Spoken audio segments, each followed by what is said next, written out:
baru-baru ini gitu ada tema masalah yang sering kita hadapi gitu, yang sering kita lihat itu di bidang pendidikan ya kan, di mana gitu orang tua murid itu seperti villain utama ya kan di cerita-cerita ini gitu, cerita kasus-kasus ini gitu. Nah, jadi sekarang ini guru adalah salah satu pekerjaan yang menurutku paling berbahaya di dunia ya. Ya di Indonesia aja lah gitu, gak usah jauh-jauh gitu kan. Ibaratnya mau ngasih tahu siswa, wah takut nih nanti dilaporin ke polisi gitu. Nah, sehingga siswa bisa bertindak seenaknya gitu. Nah, dan siswa gitu takut kepada orang tua gitu kan. Takut pada orang tua mereka, takut pada orang tua orang lain gitu dan segala macamnya gitu. Dan begitu pula dengan ya ibaratnya cycle lah ibaratnya ya. Nah, dan ya ini bercanda aja ya. Mungkin bukan nggak serius banget lah. Jadi di sini gitu, aku ingin ngebahas sebuah cerita yang cukup menarik gitu, yang masih baru. Itu ceritanya tentang ya tadi seorang pengusaha gitu kan. Itu suruh sujud seorang siswa dan menggonggong gitu. Dan ya, jadi kita luruskan dulu persepsinya, ceritanya gitu kan. Bagi yang nggak tahu gitu, ya ini aku udah ngerangkum di berbagai channel berita ya kan. Contohnya ada beberapa lah gitu kan. Jadi mungkin kalau salah kalian bisa tolong koreksi banget gitu kan. Nah, jadi di awal gitu ada seorang yang inisialnya EN, ini korban siswa SMA di Surabaya ya kan. Ya Surabaya kayaknya.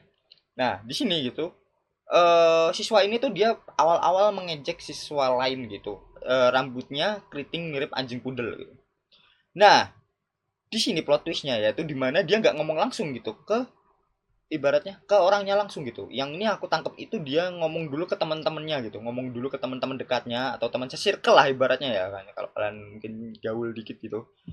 Nah, itu somehow gitu yang plot twistnya gitu, yang ibaratnya yang tadi dia aja gitu tiba-tiba denger gitu. Ini ibarat kalau kalian di grup WA circle kalian gitu kan ngomongannya kacau banget gitu kan, ibaratnya kalau keluar ya tiba-tiba ini keluar nih obrolan yang di dalam nih.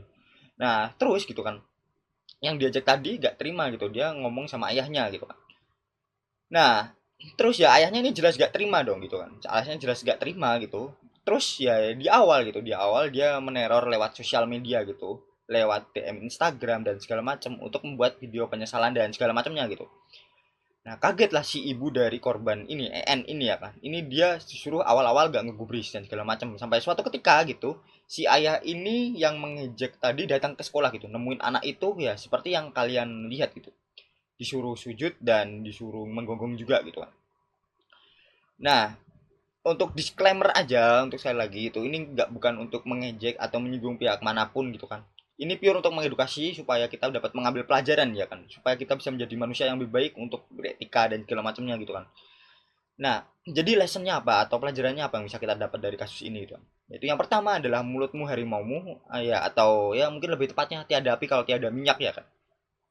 Ini terjadi dari awal ya kan, awal yang tadi itu ibaratnya anak tadi mengejek gitu. Nah, ya ibarat yang itu contoh bullying lah kan kalau aku ngelihat gitu kan bullying. Nah, but to be honest gitu, to be honest aja gitu. Mungkin sebagai siswa atau yang lain gitu atau mahasiswa gitu, mungkin sulit sekali untuk menjaga lisan sebenarnya. Sulit sekali untuk menjaga lisan supaya tidak menghujat, supaya tidak mengejek, itu sulit banget itu. Nah, kalau nggak suka ya mending diem aja gitu. Mending dibawa ketawa aja gitu kan. Biasanya kayak gitu. Nah, hindari aja gitu kan kelar gitu. Ya kalau nggak sesuai ya mungkin ya hindari aja, ya kalau salah ya dikasih tahu gitu kan. Dan banyak pembahasan lain lah sebenarnya ya kan, kalau mungkin ya ibaratnya ngerasa nih ya ibaratnya ngerasa nih ngegunjing atau gibah gitu kan. Nah itu mending ya jangan ke bawah fisik ya kan, mending ya kebanyakan itu mungkin perilakunya aja, tapi mungkin saranku ya banyak hal yang bisa dibahas gitu, mungkin ya satu orang itu nggak akan affect your life too much mungkin. Terus yang kedua gitu, yang bisa kamu percaya itu adalah dirimu sendiri. Nah, di sini jelas menurutku sudah sangat jelas ya kan, aku gak mendukung tindakan bullying gitu. Tapi di sini dari awal ceritanya gitu kan, dia cuman cerita ke temennya gitu, cerita ke temennya. Dan ingat ya, ini dari temennya gitu kan, somehow seperti pesan berantai gitu, seperti pesan berantai yang dari awal dari grup WA gitu kan, ibaratnya grup WA circle kalian gitu, yang ngomongnya rusak ngawur banget gitu kan. Kayak ini kalau sampai keluar nih bisa sampai geger gede gitu. Nah, tiba-tiba ini keluar nih, dan keluarnya tuh langsung ke orangnya gitu. Dan inilah yang menyebabkan semua kasus ini gitu. Dan ya gitu kan, yang kena jelas yang ngomong gitu, yang mana ya si korban EN ini gitu, gitu kan. Nah, dan teman-temannya mungkin gitu kan, teman-temannya mungkin gitu itu juga ada yang spill atau ada yang ternyata ini gini gini ini. Nah, jadi apa yang bisa kita pelajari ya 100% jangan make a trust to someone gitu, jangan 100% percaya kepada orang lain lah ibaratnya ya kan. 100% itu harus kalian percaya kepada diri kalian sendiri gitu. Jadi kalau ada sesuatu yang penting atau sesuatu ada yang mungkin kedepannya ya itu menyangkut hidup matinya kalian, karir kalian gitu kan. Ya jangan nge-spill sampai itu jadi permanen gitu. Nah, kalau enggak ya jadinya kayak gini gitu. Nah, ya mungkin teman-temannya polos gitu, ngobrol-ngobrol biasa dan segala macam, nggak satu dua orang nggak sengaja nge-spill gitu kan. Nah, nge-spillnya itu ya ibaratnya sekali bocor selesai gitu. Bahkan kapal aja kalau bocor dikit udah langsung tenggelam kan. Nah, kayak gitu-gitu. Jadi menurutku ya ibaratnya kita tetap waspada ya kan. Jangan ngomong yang enggak atau mungkin jangan mempercayai sesuatu 100% dari teman gitu kan. Siapa tahu nanti dari teman itu enggak ibaratnya ya jahat lah gitu kan. Atau usil gitu ibaratnya. Terus yang ketiga gitu kan. Ini bukan soal masalahnya gitu. Ini bukan soal sebuah masalah lah ibaratnya, tapi reaksi kita terhadap masalah itu gitu. Jadi kalau kalian nggak bisa mengendalikan emosi gitu kan, emosi lah yang mengendalikan kalian.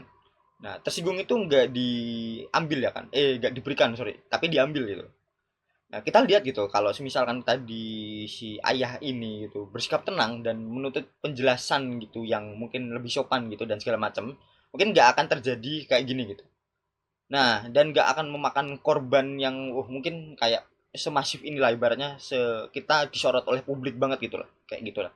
Nah, kalau kita berpikir dengan kepala dingin gitu, mungkin ya Indian kita nggak serunyam ini. Jadi kalau kalian nggak bisa mengendalikan emosi gitu, ya mending kalian jangan ngelakuin apapun gitu. Karena sesuatu hal yang dilakukan dengan emosi gitu, pasti hasilnya akan menyedihkan atau ya suram lah ibaratnya kayak gitu ya. Terus yang terakhir gitu, menurutku sendiri, di sini arogansi membunuhmu ya kan. Nah, di sini ya semua itu sama saja ya kan Indian ya kan. Kalau kalian ya kuncinya bersyukur lah gitu kan, sadar diri gitu, rendah hati. Kenapa gitu ya, kalau kalian ngerasa kaya gitu ya pasti ada yang lebih kaya lah. Kalau kalian ngerasa nggak punya ya pasti ada yang lebih nggak punya gitu kan. Kuncinya bersyukur aja gitu. Terus gitu ya, kebanyakan orang itu menurutku sendiri ini di kasus-kasus kebanyakan ini ya kan, itu oh aku ini punya power gitu, oh aku ini punya power, nah gitu kan, aku punya kuasa nih, aku sebagai ini gitu kan, aku sebagai X, aku punya profesi X Y Z gitu kan. Nah, tapi power tertinggi itu ya sebenarnya adalah netizen Indo ya kan. Nah, ketika sebuah berita itu sudah viral, ibaratnya masuk di medsos dan udah disorot oleh publik gitu kan. Banyak yang komentar sampai ribuan, ratusan gitu kan. Bahkan Instagram gitu kan, satu keluarga gitu. Bahkan yang salah tuh cuma satu gitu, tapi satu keluarga digeruduk gitu kan. Satu keluarga digeruduk, terus ya ibaratnya nonstop lah diawasi oleh publik bener-bener ya kan. Nah, sampai ya si korban ini menang gitu. Kalau nggak menang maka tambah lagi dihujat ya kan. Nah, gitu gitu. Jadi kayak dan ketika sudah disorot oleh publik ya kan, ini resepinya ya kan. Jadi ini ya plotnya ini plotnya yang aku tangkap sekarang ini ya. Jadi di awal-awal itu mesti ada yang satu yang ngebully, satu yang ibaratnya ya yang terbully lah, ibaratnya korban lah ya. Nah, jadi yang korban ini ngelaporin mesti. Yang korban ini ngelaporin ya kan atau diviralkan gitu kan. Tiba-tiba viral gitu. Nah, dari viral ini gitu kan. Nah, sebelumnya gitu yang ngebully ini pasti ya punya backingan lah ibaratnya. Oh, aku punya misal aku ini profesinya X gitu kan. Punya X, punya kenalan X Y Z gitu kan. Punya A B C gitu kan. Nah, makanya dia berani ngelakuin itu gitu kan. Nah, terus apa yang terjadi gitu? Apa yang terjadi gitu? Karena udah viral dan segala macam. Nah, jelas aparat langsung menyikat gitu kan, langsung ditahan sebagai apa gitu aku lupa. Nah, terus apa yang terjadi gitu? Jelas keluarganya itu jadi disorot oleh publik ya kan, bahkan jaksa dan segala macamnya itu juga benar-benar disorot oleh publik, hasil putusan dan segala macam gitu kan, bahkan sampai keuangan gitu kan, bahkan status sosial semuanya itu dicek semuanya kan, keluarga mungkin suami istri semuanya benar-benar sampai ke titik darah penghabisan tuh akan disidak habis-habisan gitu kan. Kayak ini kayak ketika viral gitu kan, ketika viral dan kamu dalam posisi salah gitu kan, you have no chance to win gitu kan. Nah kayak gitu, nah itu terjadi ya, bukan ya memang dari awal mah memang nggak bisa menang juga gitu karena salah kan. Nah tapi di sini memang bener-bener hancur sehancur hancurnya gitu. Nah, mulai dari rekeningnya diblokir, terus mungkin jabatannya dicopot dan segala macam, masih banyak kan. Terus bener-bener putusannya, terus mungkin orang-orang yang dikenal pun gitu kan, yang bukan keluarga gitu, itu juga kena semua gitu. Nah, bener-bener sampai disorot semuanya gitu. Nah, kayak gini tuh kita harus berhati-hati ya, karena mungkin ya sosial media juga bisa membunuhmu gitu. Menyelamatkanmu atau membunuhmu gitu. You have to choose your side gitu kan. Bagaimana kamu menggunakan media sosial ini ya bisa menyelamatkan atau membunuh orang lain gitu. Nah, tapi yang paling penting adalah menurutku attitude itu utama ya kan. Attitude atau bagaimana kita bersikap itu juga cukup penting lah ibaratnya ya kan. Karena ya tadi kalau semisalkan nggak sambil marah-marah dan segala macam mungkin nggak akan serunyam ini gitu. Nah mungkin gitu ketika aku ngelihat gitu kan ada ya ini ya mungkin yang baru aku lihat itu orang tuanya ini gitu kan, orang tua si korban ini juga orang berada juga gitu kan. Mempunyai kayaknya kursi deh, kayaknya yang aku baca di channel berita itu kursi ya kan, ya di YouTube juga itu kursi ya kan, ya YouTube channel berita bukan YouTube yang bahas konspirasi juga gitu kan. Terus gitu kan udah buat video damai, berakhir damai kayaknya ya, tapi mungkin karena dari netizen menilai oh ini kayaknya ayahnya tertekan gitu kan, ayahnya tertekan dan segala macam, jadinya dilanjut lah sampai ke ranah hukum gitu. Aku nggak tahu siapa yang ngelaporin, tapi tiba-tiba aja semuanya sudah langsung terjadi gitu. Dan ya kita mungkin sampai video ini dibuat mungkin kasusnya belum selesai gitu Indian, dan banyak pihak yang sudah menyoroti gitu. Dan ya bullying ini memang sudah mengakar dan mungkin sulit untuk dihilangkan ya kan, dan memang harus dilatih dari kecil ya kan, cukup sulit lah. Dan kalau aku ada salah jujur aja, tolong koreksi aku di kolom komentar, atau kalian ingin menambahkan ceritanya atau mungkin perspektif lain atau lesson lain yang mungkin bisa kalian sampaikan di kolom komentar, sampaikan aja gitu. Aku sangat terbuka dan mungkin kita bisa belajar bareng untuk jadi manusia yang lebih baik gitu kan. Dan ya mungkin itu, makasih.